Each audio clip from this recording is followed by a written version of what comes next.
কেউ যখন জিজ্ঞাসা করে যে আমি কী কাজ করি, তো আমি যদি তাকে ফিল্ম মেকার বলি, সে তো বুঝতেই পারবে না যে কী। হাফের বেশি লোকজন তো জানেই না ফিল্ম মেকার কী, এবং বললেও কীভাবে। তো সেই কারণে আমি বলি যে আমি ভিডিওর কাজকর্ম করি, আমি ছোটোখাটো সিনেমা বানাই। তোমরা অস্কার উইনিং রয়েছে বোধহয়, তো তোমরা যদি একটু রিসার্চ করো তোমরা দেখতে পাবে ছেলে মেয়ে নির্বিশেষে এই ফিল্ড সবার জন্য ওপেন আপ।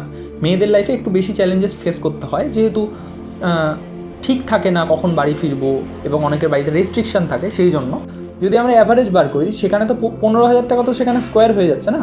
তো সেখানে তোমাকে ট্যাকটিক্স মেনটেন করে চলতে হবে, তোমাকে ঠিক জায়গায় ইনভেস্টমেন্ট বা সেভিংস করে রাখতে হবে। সেক্ষেত্রে একটা স্টেবল পজিশন আমরা পেয়ে যাব। হাইব্রিড সোর্স ছিল, মানে আমি জবও করতাম দুটো জায়গায়, তার সাথে এই কাজও করতাম। তো কী ছিল যে হাইব্রিড ছিল, যা মাসে আমার একটা ইনকাম ফিক্স আসতো, তার সাথে একটা রেকারিং যেরকম আসে লামসাম অ্যামাউন্টের। Hello and welcome to the channel. তো আজকে আমাদের যেটা টপিক ডিসকাশনের, সেইটা যেরকম একটু ইন্টারেস্টিং, আমি অনেক কিছু নতুন নতুন জানার জিনিসপত্র বলবো, তার সাথেও সেটা একটুখানি সিরিয়াসও। তো যাই হোক, একটুখানি ড্রামাটিক বিষয়বস্তু আমরা আলোচনা করব। সব থেকে বড় বিষয় হলো যে এমন কিছু কিছু জিনিস বলবো, বা যেগুলোকে তোমরা বলতে পারো যে আমি এক্সপোজ করব, যেই জিনিসগুলো সবাই চট করে বলে না। যারা এই ফিল্ডে আছে তাদেরকেও আমরা যখন প্রশ্ন করি, তারা অনেক সময় এই বিষয়গুলো বলে না, লুকিয়ে রাখে। তো সব কিছু আমি ক্লিয়ার করব। আজকে যেটা টপিক আমাদের ডিসকাশনের, সেটা হলো যে এই যে ফিল্ড, মানে আমি যে ফিল্ডে আছি বা তোমরা যেই ফিল্ডে ঢুকতে চাইছো এখন, যে সিনেমাটোগ্রাফি, ফিল্ম মেকিং, এই সমস্ত ফিল্ডে, এইগুলোতে ইনকামটা কীরকম আছে, এটা একটা স্টেবল কাজ কিনা, তার সাথে কম্পিটিশান কীরকম আছে, কী কী চ্যালেঞ্জেস আমাদেরকে ফেস করতে হবে, সেটা একটা ব্রিফ ডিসকাশন আমি করব। তো পুরো টপিকটাকে আজকের আমি 3টে ভাগে ভাগ করেছি। 1 নম্বর টপিক হলো যে এই কাজটা কীরকম কাজ, মানে একটা জবের তুলনায়, একটা চাকরির তুলনায় এই কাজটা কীরকম কম্পেয়ার করছে নিজেকে। সেকেন্ড টপিক হলো যে এই কাজে কীরকম জব অপরচুনিটি রয়েছে, জব আদৌ রয়েছে কি না, সেখানে কাজের কী কী সোর্স আমরা পাবো, ইনকাম সোর্স কীভাবে আনা যেতে পারে, ক্লিয়ার করা যেতে পারে, সেই বিষয়গুলো নিয়ে আমি একটু আলোচনা করব। সেখানে আমি এরকম কিছু কাজের কথা বলবো যেগুলো জব, কিন্তু এই ফিল্ড, এই ওয়ার্ক রিলেটেড, মানে তুমি শ্যুট করবে, স্টিল সেটা একটা প্রাইভেট কোম্পানির জব, সেই বিষয়গুলো আমি বলবো। থার্ড এবং মোস্ট ইম্পর্ট্যান্ট টপিক হলো এই ফিল্ডে থাকাকালীন আমরা শুধুমাত্র কি নেসেসিটি পূরণ করব, নাকি আমরা লাক্সারিয়াস লাইফও লিড করতে পারবো। তার মানে কি, যে হয় না যে বন্ধুবান্ধব অনেক সময় বলে যে একটা BMW গাড়ি থাকলে ভালো হতো, একটা মার্সিডিজ থাকলে ভালো হতো। তো এই টপিকটা নিয়েও আমি একটুখানি বলবো যে এই ফিল্ডে কাজ করে লাক্সারি লাইফ লিড করা পসিবল কিনা, বা কীভাবে পসিবল, সেই বিষয়টা। তো ফার্স্ট টপিকে আমি চলে আসবো, যে আমাদেরকে যখন মানুষজন জিজ্ঞাসা করছে যে আমরা কি কাজ করি বা কী ধরনের পেশার সাথে যুক্ত, মাসে ইনকাম কত হয়, এই বিষয়গুলো, তো সেখানে আমরা কী উত্তর দেবো। তো সেখানে একদম ফার্স্ট অ্যান্ড ফরমোস্ট যেটা ইম্পর্টেন্ট জিনিস, যে আগে ক্লিয়ার করো যে তুমি কী কাজ করছো। তুমি যদি ফটোগ্রাফি করো, তাহলে বলবে যে আমি একজন ফটোগ্রাফার। সেটাকে বাড়িয়ে বলার দরকার নেই, সেটাকে কমিয়ে বা নিজেকে আন্ডার এস্টিমেট করেও সেটা লাভ নেই।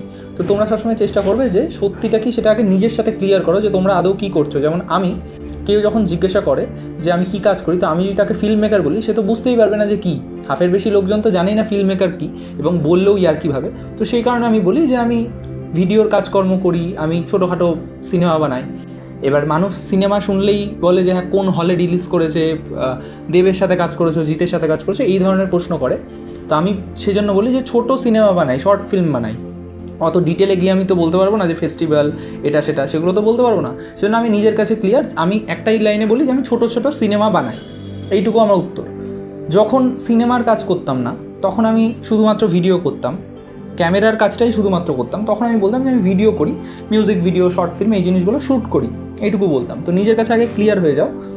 আর চাকরির থেকে যদি তুলনা করি, চাকরির ক্ষেত্রে আমি বলি যে আজকালকার দিনে তো চাকরিটা পাওয়া খুব কঠিন, সেটা সবাই জানো, কিন্তু সেটা অতটাও কঠিন না, কারণ এলিজিবিলিটি থাকলে সরকারি চাকরি পেতে হবে তার কোনো মানে নেই। প্রাইভেট জব প্রচুর রয়েছে। হ্যাঁ, প্রাইভেট জবে প্রচুর সমস্যা আছে, যে 8 ঘন্টা 9 ঘন্টা চাকরি করার টাইম, সেটা ক্রস করে যায়, যাতায়াত হ্যান ত্যান অনেক কিছু আছে, ট্রাভেল খরচা, লাস্টে হাতে কিছুই থাকে না, সেটা যেমন একটা ফ্যাক্ট। তার সাথে আরেকটা বিষয় রয়েছে যে চাকরিতে কী হচ্ছে, একটা স্টেবল ইনকাম থাকছে, এখানে অনেকে বলে এটা আনস্টেবল ইনকাম। তো আমি মনে করবো যদি তোমরা ট্যাকটিক্স মেনটেন করে চলতে পারো, তাহলে এখানে একটা স্টেবল ইনকাম রয়েছে, স্টেবল জায়গা রয়েছে। কারণ কোনো মাসে তোমার ধরো 25,000 টাকা বা 20,000 টাকা ইনকাম হলো, পরের মাসে 5,000 টাকা ইনকাম হলো। যদি আমরা অ্যাভারেজ বার করি, সেখানে তো 15,000 টাকা তো সেখানে স্কোয়ার হয়ে যাচ্ছে না। তো সেখানে তোমাকে ট্যাকটিক্স মেনটেন করে চলতে হবে, তোমাকে ঠিক জায়গায় ইনভেস্টমেন্ট বা সেভিংস করে রাখতে হবে।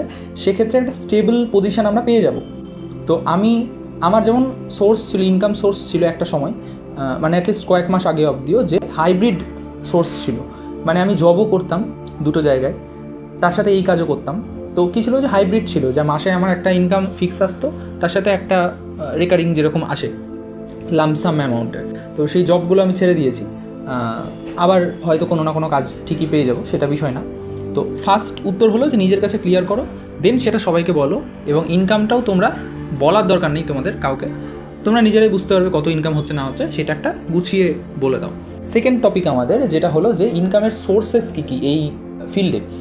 তো ইনকামের সোর্স বলতে আমি একটা জিনিস প্রথমে বলবো, যে তোমরা ডিসাইড করো যে তোমরা কোন ফিল্ডের দিকে যেতে চাইছো। মানে কোন ফিল্ড না, মানে কোন জিনিসটা আগে চাইছো। তোমরা চাইছো যে প্যাশনেট, তোমরা যদি প্যাশনেট হও, দুরকম লোকজন হয়। একটা হলো যারা শুধুমাত্র টাকার পেছনে দৌড়ায়, এবং সেটা ভুল না, আজকালকার দিনে টাকাই সব। তোমরা আগে ডিসাইড করো যে তোমাদের শুধুমাত্র যদি টাকা থাকে বা টাকা পেয়ে যাও তাহলেই চলবে নাকি। যদি সেটা চলে, সেক্ষেত্রে একটা উপায় রয়েছে।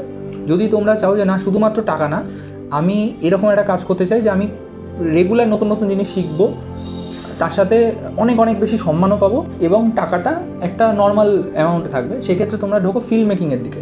মানে শর্ট ফিল্মে ডিওপি করো, ডিওপি বলতে ক্যামেরা সিনেমাটোগ্রাফির কাজ করো, তারপরে হচ্ছে এডিটিং শেখো, এডিটিংয়ের কাজ শুরু করো, এই ধরনের ক্রিয়েটিভ কাজকর্মগুলো, মিউজিক ভিডিও, এই সমস্ত বিষয়, বা কোনো সিনেমা বা কিছু কাজ চলছে তাদেরকে অ্যাসিস্ট করো। তো সেক্ষেত্রে কী হবে, যে ইনকামটা একটু কম হবে। আর যদি চাও যে আমার ইনকাম প্রচুর দরকার, সেক্ষেত্রে ওয়েডিং করো, ইভেন্ট কভার করো, ফ্রিল্যান্সিং করো, টোটালি ফ্রিল্যান্সিং করো। ফ্রিল্যান্সিংটা শর্ট ফিল্মেও হয়, যে একদিনের জন্য আমি গেলাম, 2000 টাকা নেবো, 3000 টাকা নেবো। ফ্রিল্যান্সিং শর্ট ফিল্মের ক্ষেত্রেও হয়, ফ্রিল্যান্সিং করতে পারো। তো ইনকামের মাল্টিপল সোর্সেস রয়েছে, সেগুলোকে তোমাদেরকে গুছিয়ে বার করতে হবে যে কোন কোন দিকটা তুমি যেতে চাইছো। ফ্রিল্যান্সিং যদি যাও তাহলে টাকা পাবে, ভালোই টাকা পাবে। আর যদি নিজের কাজকর্ম করো তো সেটা একটা। আরেকটা জিনিস হচ্ছে যে নিজের প্রোডাকশান খুলতে পারো, যে একটা প্রোডাকশান কোম্পানি, যে প্রোডাকশান কোম্পানির আন্ডারে ভিডিও প্রোডাকশান হোক বা ফটোগ্রাফি প্রোডাকশান হোক, যেটার আন্ডারে তুমি কাজ ধরবে এবং নিজের কাজ ধরবে এবং লোকজনকে দিয়ে কাজ করাবে, নিজেও কাজ করবে, আলটিমেটলি সেটা ক্লায়েন্টকে ডেলিভার করবে। সেটা প্রোডাকশান কোম্পানি হচ্ছে, সেখানে সেটাকে মেনটেন করার একটা ঝামেলা হবে, সেটা কিন্তু টোটাল বিজনেস হয়ে যাচ্ছে। থার্ড এবং সবথেকে ইম্পর্ট্যান্ট যেটা টপিক, যেটা ইন্টারেস্টিংও খুব, যে এই ফিল্ডে আমরা লাক্সারিয়াস লাইফ লিড করতে পারবো কি না। তার মানে আমরা চাইছি যে BMW কিনবো, মার্সিডিস কিনবো, এই সমস্ত বিষয়গুলো পসিবল কি না।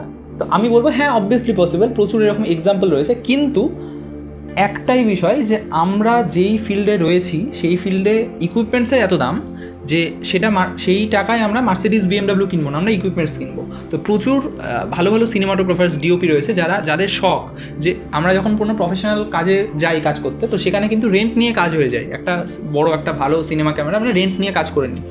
আজকের ডেটে আমিও FX3 এখন চাইলে সবাই কিনতে পারবে, আমি পারবো না, সবাই পারবে কিনতে। FX3 দাম কত? 3.5 লাখ টাকা।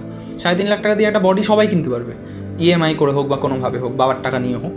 তো সেখানে প্রথমে কেনার কথা লোকজন ভাববে না, প্রথমে কী ভাববে, যে আমি রেন্ট নিয়ে কাজ করিনি। কিন্তু আমাদের শখটা এরকম যে আমাদের কাছে যদি 5 লাখ টাকা বা 10 লাখ টাকা থাকে, আমরা সেখানে ক্যামেরা কিনবো, আমরা সেখানে 4 চাকা কিনবো না, গাড়ি কিনবো না।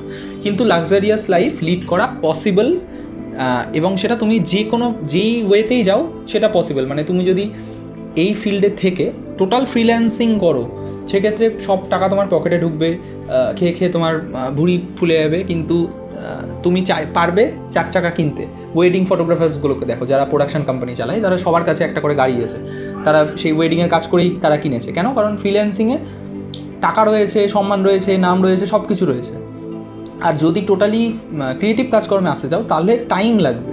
তাহলেও যদি তোমরা লিড করতে চাও একটা খুব সুন্দর লাইফস্টাইল, সেক্ষেত্রে প্রচুর টাইম লাগবে। তুমি এক্সপিরিয়েন্স হয়ে যাও, তোমার কাছে অ্যাটলিস্ট আমি বলে দিচ্ছি এই ফিল্ডে এক্সপিরিয়েন্স কাকে বলে, 8-10 বছরের এক্সপিরিয়েন্সকে এক্সপিরিয়েন্স বলে। 2014 সেপ্টেম্বর থেকে আমি কাজ করছি, মানে সেপ্টেম্বর থেকে আমি এডিটিংয়ের কাজ করছি। তো ধরো 2024-এ আমার এডিটিং এক্সপিরিয়েন্স 10 বছর হয়ে যাবে। আমি ভিডিও তো 2015 থেকেই করা শুরু করে দিয়েছিলাম, ভিডিও করতাম, ছবি তুলতাম। তার আগের সময়টা আমি ধরবো না, মানে 2014-তে আমি যে ছবিগুলো তুলেছি সেগুলোকে আমি ধরবো না। 2015 তোলা ছবি আমার কাছে এখনও কম্পিউটারে আছে, আমি তোমাদেরকে দেখাতে পারবো।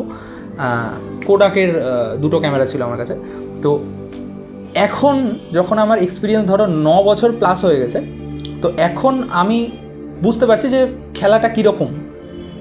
এবার আমার কাছে যেগুলো অজানা ছিল সেই অজানা বিষয়গুলো আমি জানতে পেরেছি যে কোন কোন জিনিসগুলো অজানা, মানে সেগুলো কিন্তু এখনও শেখা বাকি। আমি বলতে চাইছি যে যেগুলো আননোন থাকে, মানে এমন এমন জিনিস থাকে যে যেগুলো আমরা জানতেই পারি না যে আমরা জানি না, তো সেই জিনিসগুলো এখন আমি জানতে পেরেছি যে আমি এগুলো জানি না, এগুলো অজানা রয়েছে, সেইগুলো এখন আমি স্টাডি করছি। তো সেই জিনিসটা আসতে কিন্তু অনেকটা টাইম লাগবে। তো এক্সপিরিয়েন্সটা কভার হয়ে যাওয়ার পরে তোমরা একটা ভালো স্টেবল পজিশনে পৌঁছাবে। সেখানে তোমাদের যখন যা ইনকাম হবে সেটাকে যদি ট্যাকটিক্স মেনটেন করে তোমরা ইনভেস্টমেন্ট করতে পারো, তাহলে খুব লাক্সারিয়াস লাইফ তোমরা ইজিলি লিড করতে পারবে। সেখানে একটা 4 চাকা কেনা কোনো বড় ব্যাপারই না, একটা বড় বাড়ি করাও কোনো বড় ব্যাপার হবে না। এটা হলো। আর একটা ছোট্ট পয়েন্ট আমি এখানে অ্যাড করব, ছেলে মেয়ে নির্বিশেষে এই ফিল্ডটা সবার জন্য ওপেন। চ্যালেঞ্জেস ফেস করতে হবে, এটা ফ্যাক্ট। চ্যালেঞ্জেস ফেস করতে হবে, সেটা ছেলেদের লাইফেও থাকবে, সেটা মেয়েদের লাইফেও থাকবে। যেহেতু এই ফিল্ডে খুব কম মেয়েদেরকে দেখা যায়, তো সেই কারণে প্রচুর ছেলেদের এটা মেন্টালিটি যে হ্যাঁ একটা মেয়ে এসছে, হয় তাকে সিম্প্যাথি দেবো, না হলে তাকে বলবো তোর জন্য এই ফিল্ডটা না। অ্যাকচুয়ালি এই জিনিসটা পুরোটা ভুল কনসেপ্ট। ছেলে মেয়ে নির্বিশেষে এই ফিল্ডে থাকে। ব্ল্যাক প্যান্থারের যে সিনেমাটোগ্রাফার, উনি কিন্তু একজন মেয়ে, এবং প্রচুর ফিমেল সিনেমাটোগ্রাফার্স রয়েছে, ন্যাশনাল অ্যাওয়ার্ড উইনিং রয়েছে, তোমরা অস্কার উইনিং রয়েছে বোধহয়। তো তোমরা যদি একটু রিসার্চ করো তোমরা দেখতে পাবে ছেলে মেয়ে নির্বিশেষে এই ফিল্ড সবার জন্য ওপেন আপ। মেয়েদের লাইফে একটু বেশি চ্যালেঞ্জেস ফেস করতে হয়, যেহেতু ঠিক থাকে না কখন বাড়ি ফিরবো, এবং অনেকের বাড়িতে রেস্ট্রিকশান থাকে, সেই জন্য সেই জায়গাটাকে আমাদেরকে সম্মান করতে হবে অ্যাজ অ্যান আর্টিস্ট। তো এই জিনিসটা আমি ছোটো একটা অ্যাড অন করলাম। এবং আজকে আমার ডিসকাশন আমি এখানেই শেষ করব। হোয়াটসঅ্যাপ কমিউনিটি তোমরা জয়েন করো, সেখানে রেগুলার কিছু না কিছু ডিসকাশন হতেই থাকে, এবং সেখানে আমি পোল ক্রিয়েট করি মাঝে মধ্যে, সেখানে তোমরা ভোট দিতে পারবে যে কোনটা কি চাইছো না চাইছো, কোন টপিকে ভিডিও হোক না হোক। এবং সবার প্রথমে তোমরা ভিডিও নোটিফিকেশনও সেই হোয়াটসঅ্যাপ কমিউনিটিতে পেয়ে যাবে। ইনস্টাগ্রামে তোমরা জয়েন করে রাখতে পারো, ফলো করে রাখতে পারো। By the way, happy filming, thank you so much.